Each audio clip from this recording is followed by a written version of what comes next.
It's great to see all of you today. So, today we are going to move along and discuss the organized labor movement. Okay, so we are going to see the formation of the first unions as well as how they came into being and what conditions led to them forming, which we already discussed a lot of the big businesses already, and how they got how they got very, very big, and how we are going to see them going to become how we're going to see how some people became pretty pro big business. Some people are against big business. So we're going to see some people that are very against big business. So we got three objectives today, and that is to assess the impact of business practices on workers in the late 1800s. We're going to compare the goals and strategies of the first labor unions, and we're going to analyze the cause and effects of strikes in the late 1800s. Although we're mainly going to first focus on this first objective as we read about how workers endure difficulties. Again, our objective specifically today is to assess the impact of business practices on the workers in the late 1800s. This is when to set the stage for the unions that we are going to be talking about in this lesson. Now, let me tell you about some of the difficulties that they have brought in. Now, so we're going to see the industrial expansion in the U.S. Right, with the big business, there's going to be much more expansion of big businesses around in the U.S., and that brought wealth to certain people. So mainly the owners of various corporations, such as the owners of factories, mines, railroads, and large farms. Now, they did now. Not only did it brought wealth to these gentlemen, but they also improved society in various ways. This includes a higher standard of living. Um, it gave a wider availability of cheap, mass-produced goods, so more people have access to more stuff, and they increased access to not cheap, to public institutions like museums and schools. So we are going to see that all of that is going to be much better for society. Brings about brand new things, a brand new way of living life. Yay! However, we are going to see, guys, we're going to see that there's going to be some problems as well with this economic growth. And with this economic growth, we're going to see some domestic issues. Domestic issues.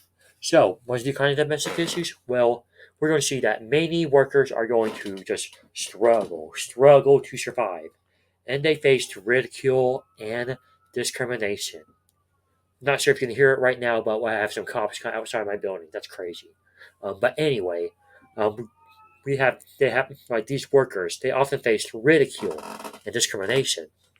Now, these are especially the case with immigrants, women, and minorities. We're going to see all these groups come in to help with the job, help earn their pay, and we're going to see a lot of them suffer for being different.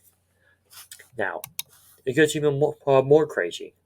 So, factories owners, they shot aim to reduce production cost, right? They want to make the cost of making things cheaper over time. So, what they do is they're going to hire workers for low wages, especially the immigrants. This is why we talked a little bit about immigrants before.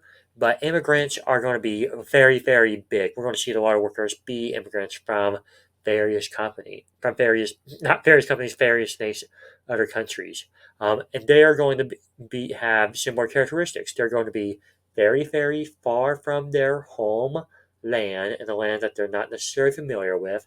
So unfamiliar that they have very limited English speaking skills.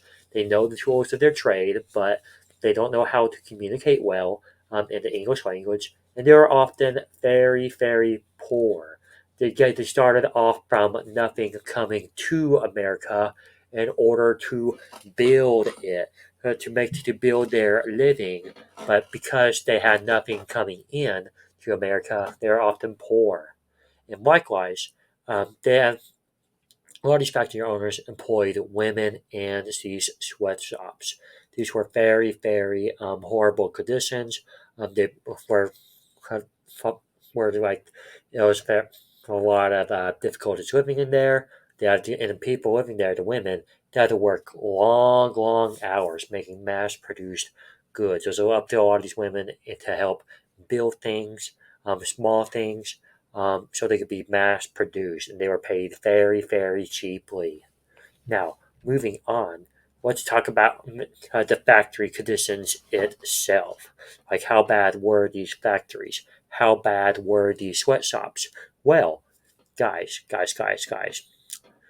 If you ever complain about the school day, that you do too much work within like each within the 6 hour school day or so, 7 hours, guys, 12 hours, 12-hour work days, 6 days a week, bruh, that is crazy.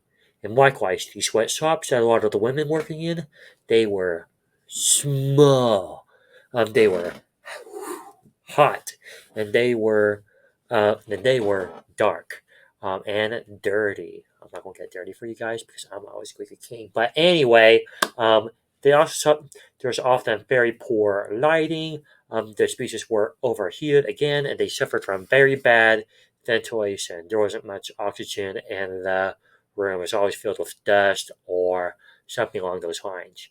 Uh, and likewise, there was these loud machines. Like there was a lot of going on at all time. And this led to a lot of workers with hearing loss. It was not good, not good at all.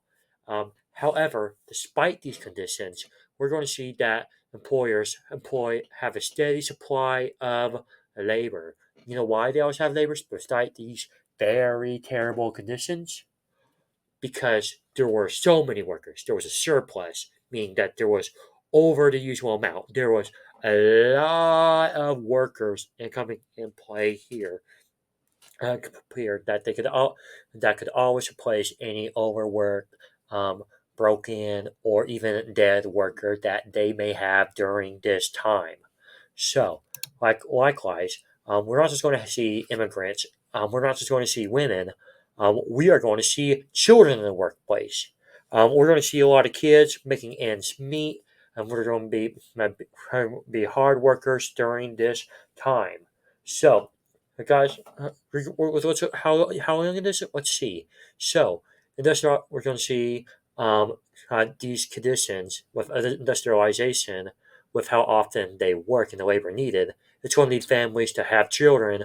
Their kids work in factories.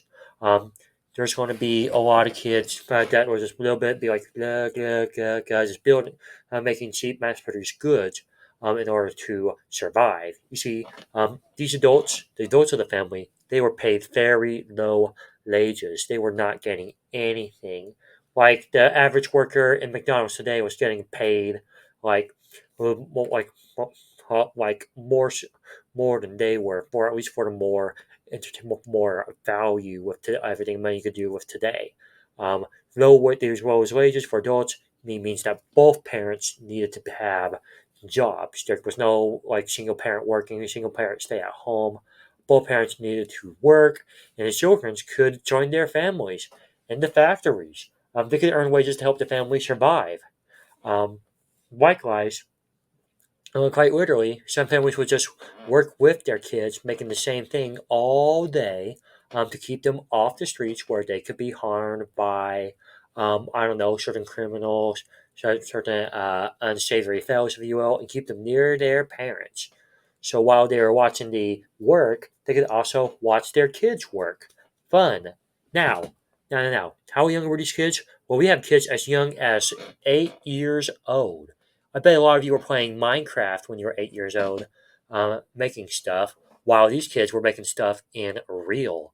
You see, you guys might get your thumbs hurting while playing on your gamepad or whatever.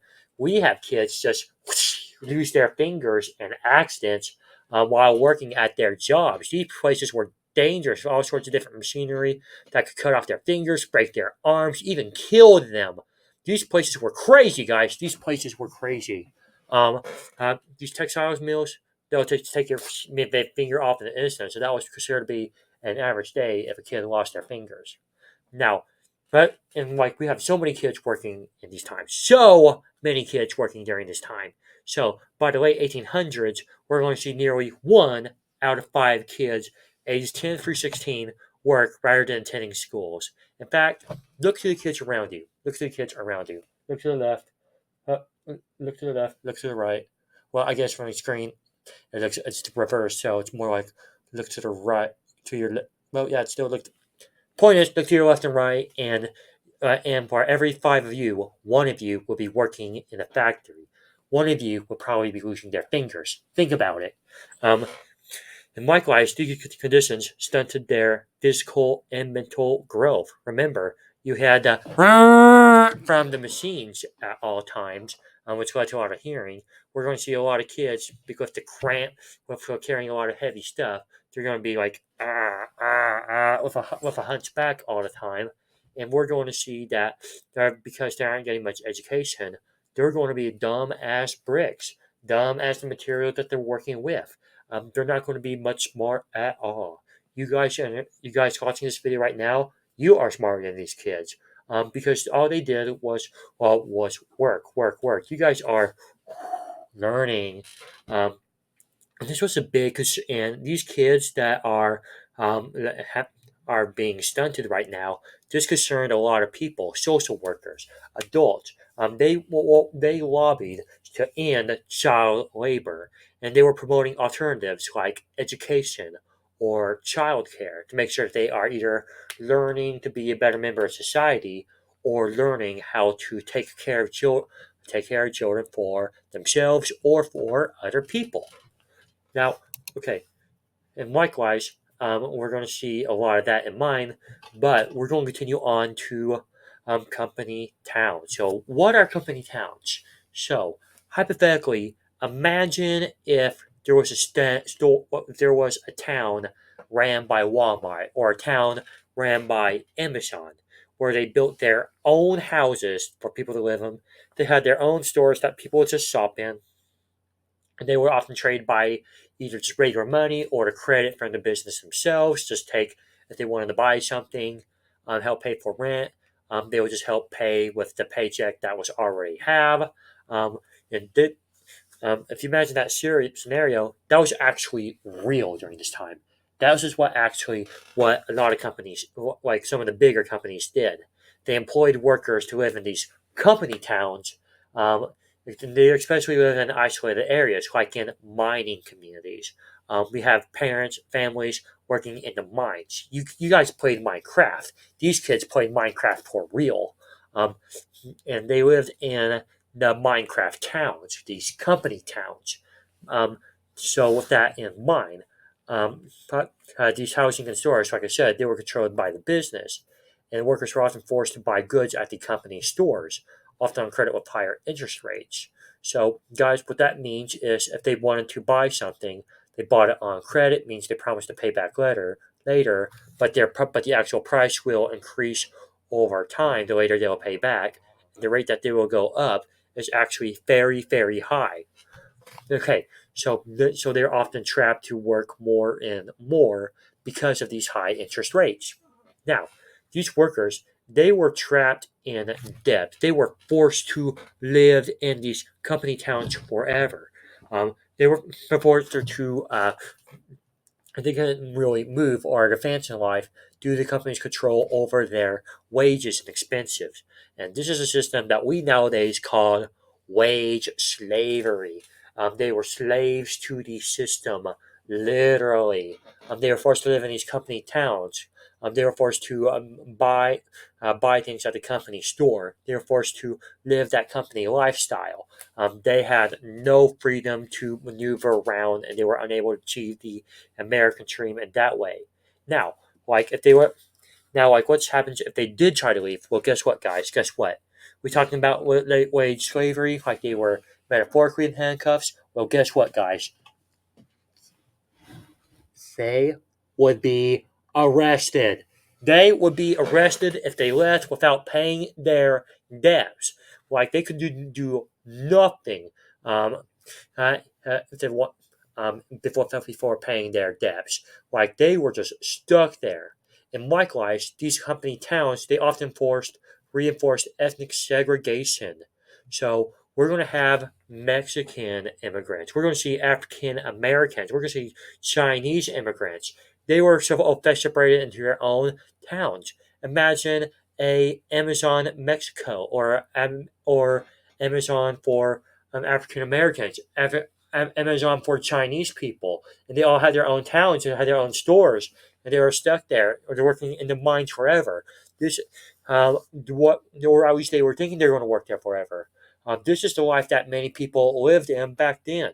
This is what they had to do. They could not do anything to. There's just this endless cycle of well, wake up, we'll go work at the my company job, go to the company town, and then go to the company town where they live, go get stuff at the company store.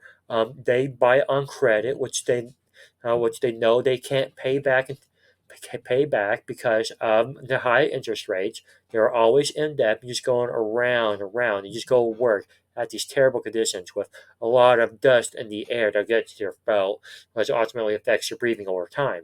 As you hear the at the machines, it hurts your hearing. It was dark all the time with lots of bad lighting. We're going to see it was hot, sweaty all the time, and oftentimes, and it's not just you doing it, but your wife and your husband, your kids too. They're all together living this company lifestyle, and wage slavery. And then when you try to leave, you get arrested. You go out in handcuffs. You're going to beat you up in jail for not doing your job.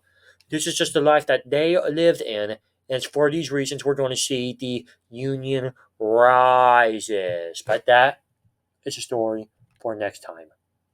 Because now we got to talk about, I got you guys an assignment.